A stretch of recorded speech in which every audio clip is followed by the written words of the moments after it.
बिस्मिल्लाहिर्रहमानिर्रहीम। Welcome students, ये आप लोगों के साथ मेरी पहली क्लास है। मैं तो चाह रही थी कि ये थोड़ा सा हमारी इंटरैक्टिव सेशन होता, क्लास में होता, लेकिन चलें कोई बात नहीं। इसको भी हम जितना फ्रूटफुल बना सकते हैं बनाएंगे।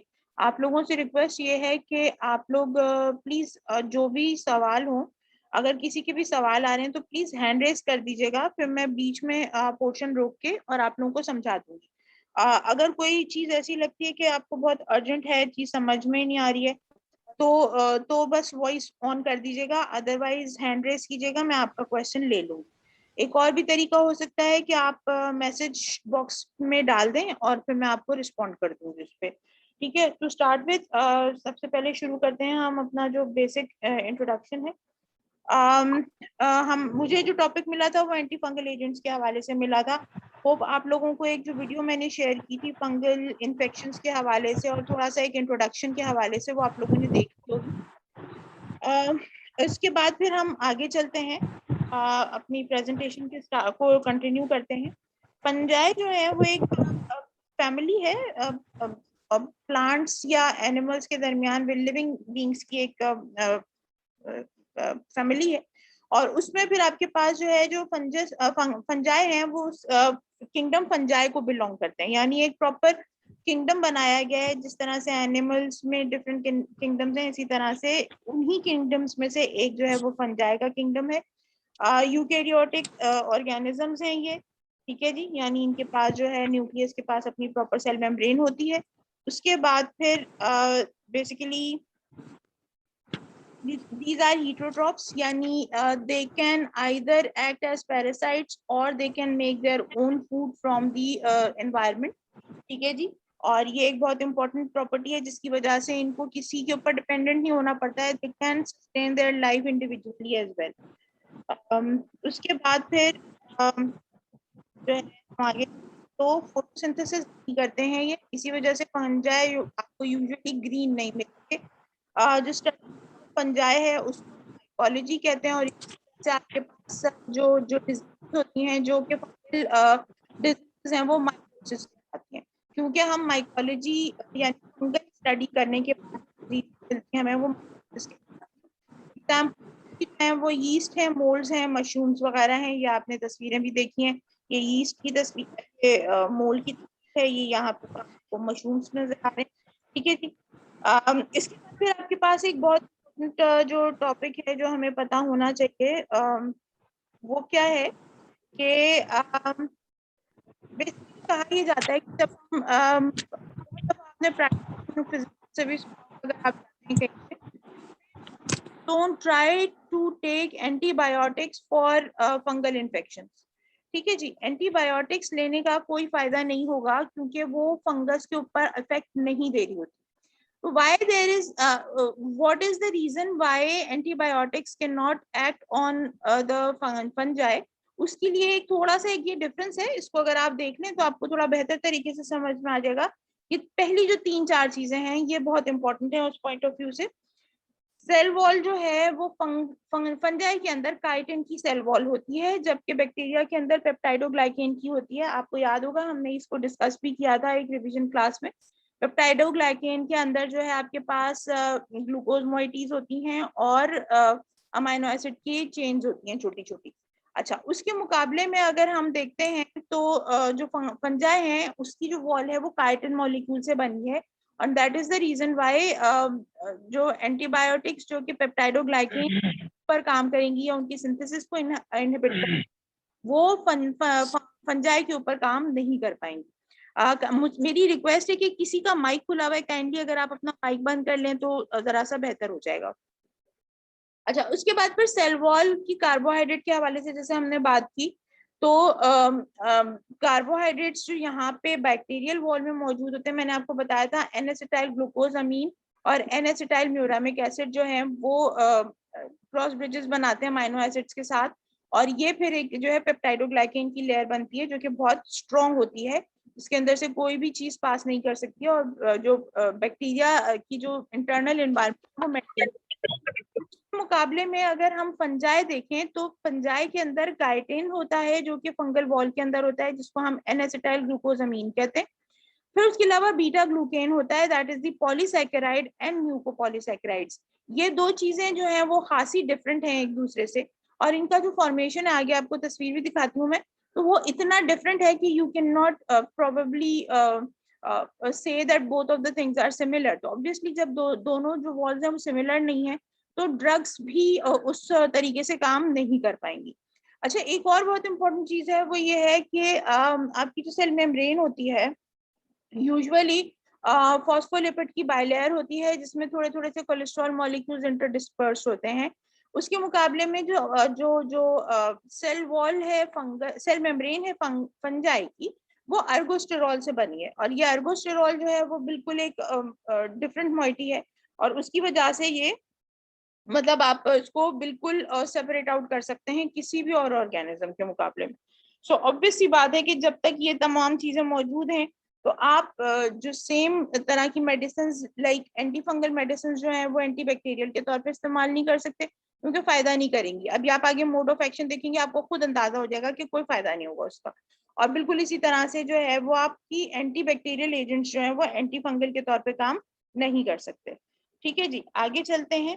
इसमें अगर कोई सवाल हो तो आप लोग मुझसे बाद में पूछ लीजिएगा, या ग्रुप पे डाल दीजिएगा, मतलब इस पे चैट पे डाल दीजिएगा। अच्छा, यहाँ पे अगर आप देखें तो यहाँ पे fungal cell and its membrane के हवाले से अगर हम बात करते हैं, तो this is the fungal cell. ये अगर मैं थोड़ा सा आपको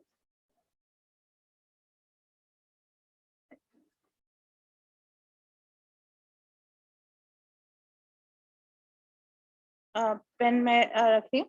ये देखिए जी, ये जो फंगल सेल है, अच्छा इसके अंदर ये इसकी वॉल है, यहाँ से यहाँ तक ये अगर आपको रेड में नजर आ रही हो, फिर ये मेम्ब्रेन है इसकी, और उसके बाद ये इसका साइटोप्लाज्म है, फिर ये न्यूक्लियर वॉल है, और ये इसका न्यूक्लियस है।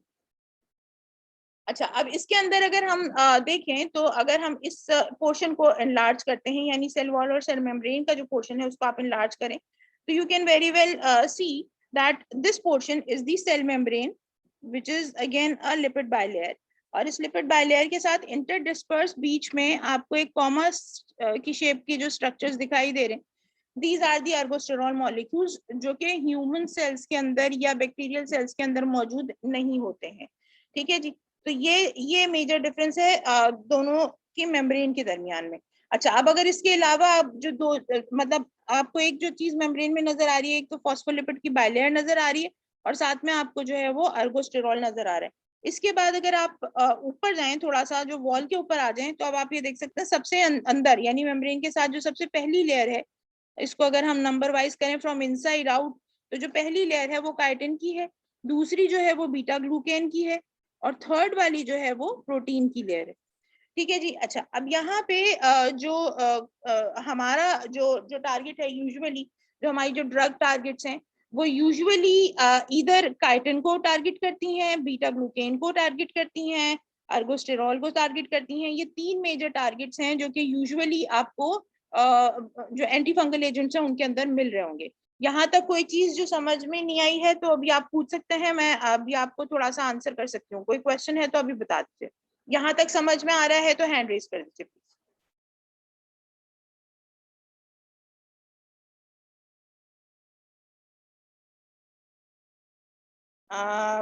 एक बच्ची ने हाथ रेज किया है, बाकी सबके लिए क्या आंसर है? आगे चले? Alright, thank you. आगे चलते हैं। नेक्स्ट हम आ जाते हैं कि basically drugs acting on the fungi, तो उनको क्लासिफाई किस तरह से किया जा सकता है। तो उसमें हमारे पास दो तरह की क्लासिफिकेशन है। एक तो क्लासिफिकेशन वो है जिसके हिसाब से हम इन्फेक्शंस को क्लासिफाई करते हैं। जैसे मैंने आपको जो पिछली वाली एक प्रेजेंटेशन शेयर की थी, उसमें आपने देखा होगा कि हमने जो फंगल इन्फेक्शंस है उनको क्लासिफाई किया था cutaneous, subcutaneous and systemic fungal infections के तौर पे। ठीक है जी। तो अब अगर हम उस हिसाब से अगर ड्रग्स को क्लासिफाई करते हैं, तो ड्रग्स क्या बन जाएंगी? Drugs which are given systemically for systemic fungal infections, number one. Number two, drugs which are given systemically for cutaneous or subcutaneous fungal infections, या थर्ड वाला जो है कि आपकी लोकली अप्लाइड जो ड्रग्स होती हैं वो एक वो क्लासिफिकेशन है, ठीक है। अच्छा वो बिल्कुल एक डिफरेंट फॉर्म में चले आती है, लेकिन जब हम यहाँ पर जो क्लासिफिकेशन डिस्कस करने लगे वो थोड़ी सी फंक्शनल क्लासिफिकेशन है कि according to the mode of actions how you can divide the fungal anti fungal drugs into different classes. So यहाँ पे हमारे पास जो मेजर क्लासेस आ रही हैं ड्रग्स एक्टिंग ऑन फंजाई, उसमें जो पहला ग्रुप है वो है drugs that are altering cell membrane permeability in either way, यानी वो सेल मेम्ब्रेन के साथ इंटरेक्ट कर रही हो या सेल वॉल के साथ इंटरेक्ट कर रही हो, ईदर वे अगर वो मेम्ब्रेन परमेबिलिटी किसी भी तरह से ऑल्टर हो रही है। अभी आप लोगों ने पैथोलॉजी की क्लास में पढ़ा भी होगा कि यूजुअली किसी भी सेल की अगर आप मेम्ब्रेन को ऑल्टर कर देते हैं तो उसमें फिर ये होता है कि वो जो सेल है वो अपना सर्वाइवल उसका जो है वो मुश्किल हो जाता है। सो उस पॉइंट ऑफ व्यू से अगर हम बात करते हैं, ये बहुत ही इंपॉर्टेंट मोड ऑफ एक्शन है कि एक जो सेल है उसकी परमेबिलिटी को आप अफेक्ट करना शुरू कर दें, ठीक है। और उसके नतीजे में होगा क्या कि सेल जो है वो अपनी जो जो नॉर्मल जो एक लाइफ सस्टेनेबिलिटी है उसको पॉसिबल, वो उसके लिए सेल के लिए पॉसिबल नहीं रह जाएगी। दूसरा एक और जो तरीका है वो है न्यूक्लिक एसिड सिंथेसिस। आपको मालूम है कि अगर न्यूक्लिक एसिड्स नहीं होंगे तो सेल आगे डिवीजन में नहीं जा सकता, यानी it can not reproduce its own kind. आपको मालूम है कि हमारे पास डीएनए और आरएनए जो है वो बेसिक न्यूक्लिक एसिड्स होते हैं, और थ्रू आउट जितनी भी आपके पास सेल जिस भी किंगडम के आप सेल्स उठा लीजिए, ये जो एक बेसिक है कि न्यूक्लिक एसिड्स के बगैर वो सेल की जो डिवीजन है वो पॉसिबल नहीं होती है। सो जो जेनेटिक मटेरियल है उसका बनना या ना बनना, अगर बन रहे हैं तो ऑब्वियसली सेल डिवाइड करेंगे, नहीं बनेगा तो सेल डिवाइड नहीं हो पाएगा और जो फर्दर ग्रोथ है वो किसी ना किसी फॉर्म में जरूर रुक जाएगी। सो एक वो तरीका हो गया। थर्ड जो है वो ये कि माइक्रोट्यूबुलर फंक्शंस को अफेक्ट किया जाए, यानी माइक्रोट्यूब्यूल्स अगेन वही जो सेल डिवीजन के टाइम पे माइक्रोट्यूब्यूल्स बनती हैं, माइटोटिक स्पिंडल्स बनते हैं जिसके नतीजे में क्रोमोसोम्स की डिवीजन होती है। अब अगर आप बता दें कि हर चीज सही चल रही है, पूरा मतलब मेम्ब्रेन भी इंटैक्ट है, ठीक है, और न्यूक्लिक एसिड्स भी बन गए हैं, और उसके बाद लेकिन जो जो जो स्पिंडल की वजह से जो क्रोमोसोम सेपरेशन होनी थी वो नहीं हो रही है, तो क्या आपका जो जो सेल डिवीजन है वो पॉसिबल हो सकेगी? यस और नो, मुझे जवाब चाहिए आप लोगों का, यस और नो।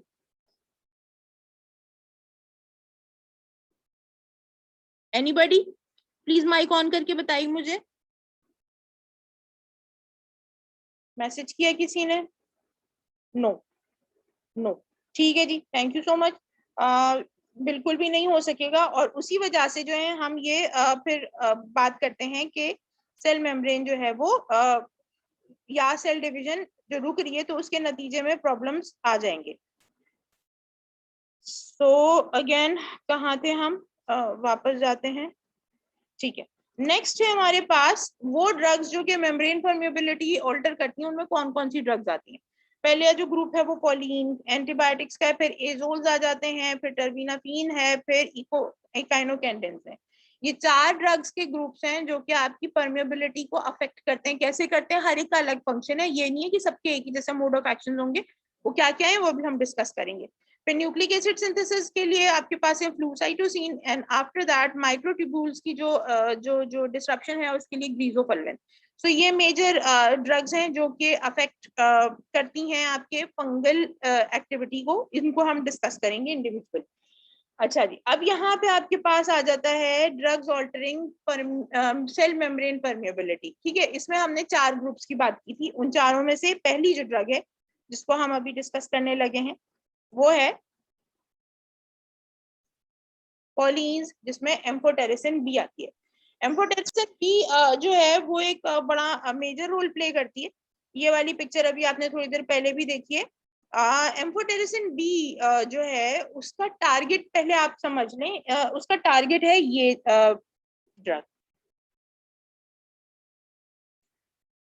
अच्छा, एक मिनट ठहरिएगा।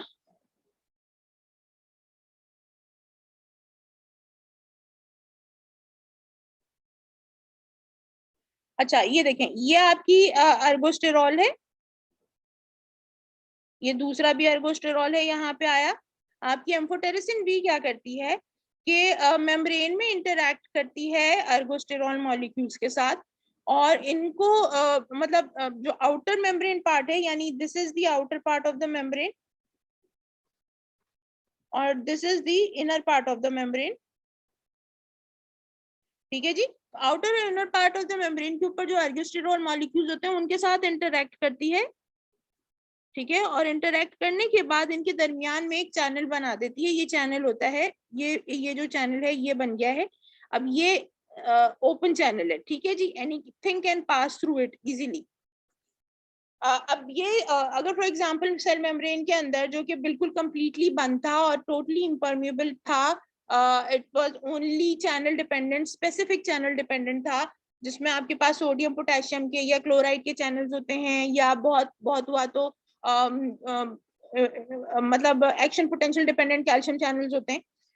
उनके साथ अगर एक ऐसे चैनल्स आ जाएं जो कंटिन्यूसली ओपन रहे और जो भी मतलब जो मेम्ब्रेन परमिएबिलिटी है, जो मेम्ब्रेन की जो परमिएबिलिटी की जो स्ट्रिक्टनेस है उसको खत्म कर दे, तो क्या होगा सेल का? Any idea? मैसेज पे टाइप करिए।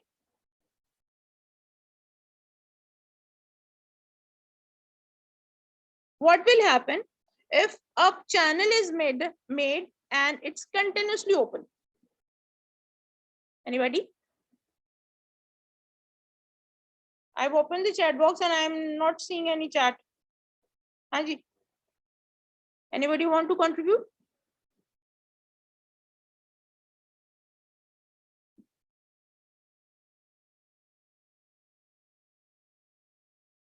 आ गया है मैसेज, स्वेलिंग होगी, बिल्कुल ठीक है।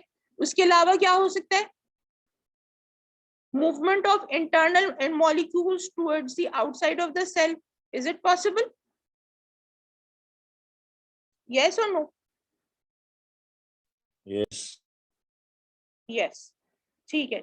सो बेसिकली यहाँ पे मेम्ब्रेन परमिएबिलिटी अफेक्ट हो रही है, और इस अफेक्शन के नतीजे में होता क्या है कि आपका जो सेल है वो अपनी जो इंटरनल इंटेग्रिटी है वो मेंटेन नहीं कर पाता, और उसके नतीजे में डाई आउट हो जाता है।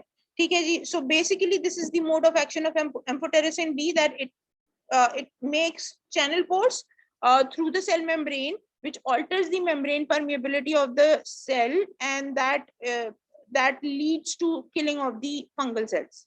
Clear है ये बात? Yes, raise your hands.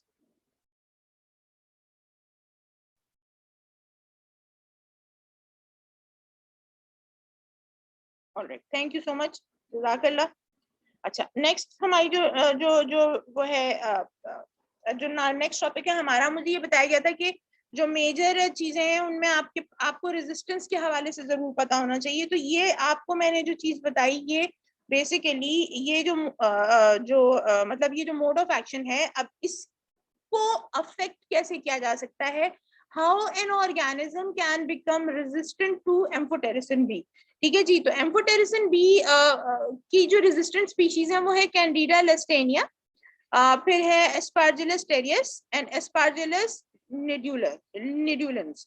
ठीक है जी, यूजुअली तो एम्फोटेरिसिन बी इससे रेजिस्टेंस रेयर है। ठीक है, but it can take place. और कब होती है? जब आपके जो फंगल सेल्स हैं वो अर्गोस्टेरॉल को रिप्लेस कर दें किसी भी प्रीकर्सर स्टीरॉल से। यानी अच्छा, अब आपको मालूम है कि कोलेस्ट्रॉल सिंथेसिस का प्रोसेस तो आप लोगों ने पढ़ा ही होगा। अच्छा, उसी में अगर आपको याद हो तो squalane, pre squalane, squalane epoxide, इस तरह के कुछ स्टेप्स आते हैं कोलेस्ट्रॉल सिंथेसिस में। ये वो जो स्टेप्स हैं बेसिकली वहां से डाइवर्जन होता है और कोलेस्ट्रॉल सिंथेसिस की जगह पे अर्गोस्टेरॉल की सिंथेसिस शुरू हो जाती है। नाउ अगेन वहां पे भी 8-10 स्टेप्स हैं जिनके बाद अर्गोस्टेरॉल बनता है। अगर अर्गोस्टेरॉल कंटिन्यूसली अफेक्ट हो रहा है और उसकी ग्रोथ जो है उसकी वजह से फंगल ग्रोथ हिंडर हो रही है, तो फंजाई क्या करते हैं कि दे रिप्लेस द अर्गोस्टेरॉल मॉलिक्यूल, क्योंकि अब उनको समझ में आ जाता है कि जी ये टारगेट हो रहा है। सो उसकी जगह पे जो मॉलिक्यूल है या तो प्रीकर्सर या उसके बाद वाला जो मॉलिक्यूल है वो उठा के रिप्लेस कर देते हैं मेम्ब्रेन अर्गोस्टेरॉल से। अब से अगर ऐसा हो जाता है आपको मालूम है कि एम्फोटेरिसिन बी स्पेसिफिकली एर्गोस्टेरॉल के लिए डिजाइन की गई है। एर्गोस्टेरॉल का एक स्टेप पहले वाला भी मॉलिक्यूल और एक स्टेप बाद वाला भी मॉलिक्यूल ऑब्वियसली वो एम्फोटेरिसिन बी के साथ मैच नहीं करेगा। जब ऐसा नहीं होगा तो एम्फोटेरिसिन बी बाइंड नहीं करेगी, और जब बाइंड नहीं करेगी तो ऑब्वियसली क्या होगा कि उसके नतीजे में वो जो इफेक्ट था जो एम्फोटेरिसिन बी का वो नहीं मिल पाएगा। एक और भी चीज हो सकती है कि वो जीन जो कि एर्गोस्टेरॉल की बायोसिंथेसिस कराती है वो मेम्ब्रेन को म्यूटेंट एर्गोस्टेरॉल स्पीशी दे दे। इसमें भी मतलब बहुत स्लाइट सा डिफरेंस आएगा, सिर्फ होगा क्या कि जीन पे चेंज आएगा। जीन पे चेंज आने के नतीजे में ऑल टुगेदर पूरा जो प्रोटीन है वो अफेक्ट होना शुरू हो जाएगा, और नेट रिजल्ट ये निकलेगा कि आपका जो एम्फोटेरिसिन बी की जो बाइंडिंग ड्रग टारगेट था वो चेंज हो जाएगा, और उसके चेंज होने के नतीजे में रेजिस्टेंस आ जाएगी। Am I clear? कोई प्रॉब्लम यहां तक? तो दो रीजंस हो सकते हैं, एक तो म्यूटेंट रिप्लेसमेंट control molecule की from the precursor molecule, and the other one is mutation of the ergosterol biosynthesis gene resulting in mutant protein products. Clear है ये बात?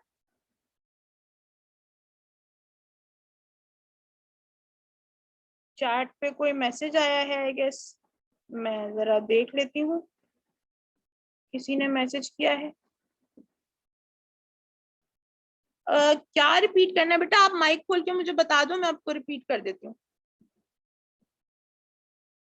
माइक खोल के बताओ मुझे क्या रिपीट करना है इसी प्रेजेंटेशन में। यस मैम, यही प्रेजेंटेशन। क्या चीज रिपीट करना है मैम? ये स्टार्टिंग से समझ नहीं आ रहा। मतलब आपको क्या ये जो एम्फोटेरिसिन बी का रेजिस्टेंस का मैकेनिज्म समझ में नहीं आया? जी जी। अच्छा देखो, रेजिस्टेंस में मैंने ये बताया कि यूजुअली कोई ना कोई रीजन होता है पीछे जिसकी वजह से ड्रग का बाइंड होना कम हो जाता है अपने टारगेट, और टारगेट क्या कहना चाहिए, जो ड्रग टारगेट है उसके साथ। अब whatever that drug target is, हमारे पास in this case amphotericin B में ड्रग टारगेट क्या है? Ergosterol molecule. अब ये जो एर्गोस्टेरॉल मॉलिक्यूल है, या तो एर्गोस्टेरॉल मॉलिक्यूल में कोई चेंज आ जाए, उसके स्ट्रक्चर में कोई चेंज आ जाए तो एम्फोटेरिसिन बी उसके साथ बाइंड नहीं करेगी, या फिर दूसरी सूरत में क्या है कि एर्गोस्टेरॉल की जो जीन है वो म्यूटेटेड हो जाए और जिसके नतीजे में एर्गोस्टेरॉल का स्ट्रक्चर जो है वो थोड़ा सा चेंज हो जाए। ऐसा ही है? आप अपना माइक खुला रखो बेटा, मुझे जवाब दो उसका। बात समझ में आ रही है? या तो एर्गोस्टेरॉल जो है वो खुद चेंज हो जाए, या एर्गोस्टेरॉल की जगह कुछ और आ जाए।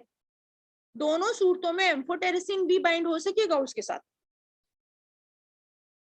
No ma'am. बस ये बीच में प्रिंसिपल याद रखना। सो पहली जो चीज है वो क्या है कि या तो म्यूटेंट रिप्लेसमेंट होती है, यानी एर्गोस्टेरॉल जो है उससे पहले का जो मॉलिक्यूल था ना, से फॉर एग्जांपल एर्गोस्टेरॉल की जो लास्ट जो चेंज होने वाली है उससे पहले वाली जो स्टेप का मॉलिक्यूल है वो उसकी जगह पे रिप्लेस हो जाता है, उसके साथ एम्फोटेरिसिन बी की बाइंडिंग नहीं है। ठीक है, या तो वो होगा, या फिर जीन ऑल टुगेदर चेंज हो जाएगी जिसके नतीजे में उसका जो प्रोडक्ट बनेगा, जो प्रोटीन प्रोडक्ट बनेगा वो नया बनेगा और वो एम्फोटेरिसिन बी को बाइंड नहीं कर रहा होगा। यहाँ तक बात क्लियर हो गई? Yes ma'am, thank you ma'am. Okay, आगे चलते हैं। अच्छा जी, इसके बाद फिर क्लिनिकल यूजेस के हवाले से अगर बात की जाए तो amphotericin B is by far the most useful anti fungal agent in all of the life threatening fungal infections. Spectrum wide है।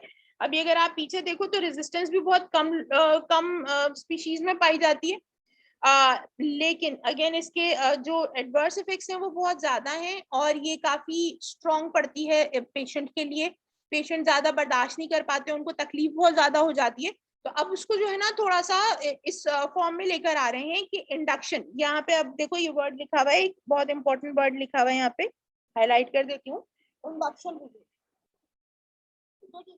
इंडक्शन रिजीम का मतलब क्या है कि आपने जो ट्रीटमेंट है वो एम्फोटेरिसिन बी से स्टार्ट करके और उसके बाद फिर आप किसी और ड्रग के साथ उसको जो है वो कंटिन्यू करवा देते हैं, रिप्लेस करा देते हैं।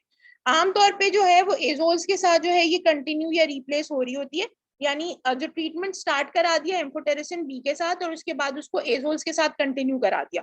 ठीक है जी, ये काफी इफेक्टिव जा रही है आजकल, और इसकी वजह से जो एम्फोटेरिसिन बी है उसके एडवर्स इफेक्ट्स में भी काफी कमी आ जाती है। यूजुअली किन कंडीशंस में ऐसा किया जाता है, जब प्रोलॉन्ग थेरेपी दी जा रही हो या प्रिवेंट किया जा रहा हो रिलैप्स को इन्फेक्शन के, यानी आपने पूरा ट्रीटमेंट दे दिया और ट्रीटमेंट देने के बाद आपको लगता है कि पेशेंट को रिलैप्स आ सकता है क्योंकि पेशेंट अभी वीक है, तो फिर आप जो है वो इंडक्शन थेरेपी रिजीम के ऊपर जा सकते हैं एम्फोटेरिसिन बी के साथ। इम्यूनो कॉम्प्रोमाइज पेशेंट है अगर स्पेसिफिकली किसी भी वजह से, प्रोलॉन्ग हॉस्पिटलाइजेशन हो गई, एक्सट्रीम्स ऑफ एज हो गया, या एड्स हो गया, या ऐसी कोई भी बीमारी हो गई जिसमें पेशेंट की इम्यूनिटी बहुत डाउन हो गई है, तो उस कंडीशन में पेशेंट को सिवियर फंगल निमोनिया होता है, क्रिप्टोकोकल मेनिंजाइटिस हो सकता है, या डिफरेंट डिसेमिनेटेड इन्फेक्शंस हो सकते हैं, हिस्टोप्लाज्मोसिस या कोकाई डाइआयोडोमाइकोसिस के।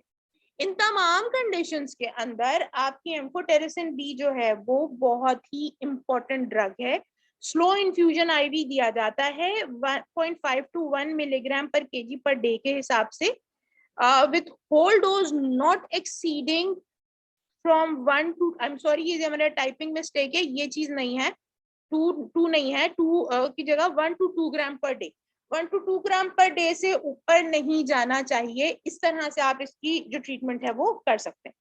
साल्वेज रिजीम ये होता है कि आप पेशेंट को मल्टीपल ड्रग्स के साथ ट्रीटमेंट दे रहे होते हैं, अगर पेशेंट एक ड्रग से रिस्पॉन्ड नहीं कर रहा तो इस तरह की जो ट्रीटमेंट है उसमें एजोल्स के साथ जो पेशेंट्स हैं एम्फोटेरिसिन भी अगर दी जा रही है तो काफी अच्छा रिस्पॉन्स कर रहे होते हैं। उसमें कौन कौन सी कंडीशंस हैं जिनमें कर रहे होते हैं, इन्वेजिव एस्पार्जिलोसिस, ट्राइकोस्पोरोनोसिस एंड एक्स्ट्रा क्यूटेनियस स्पोरोट्राइकोसिस।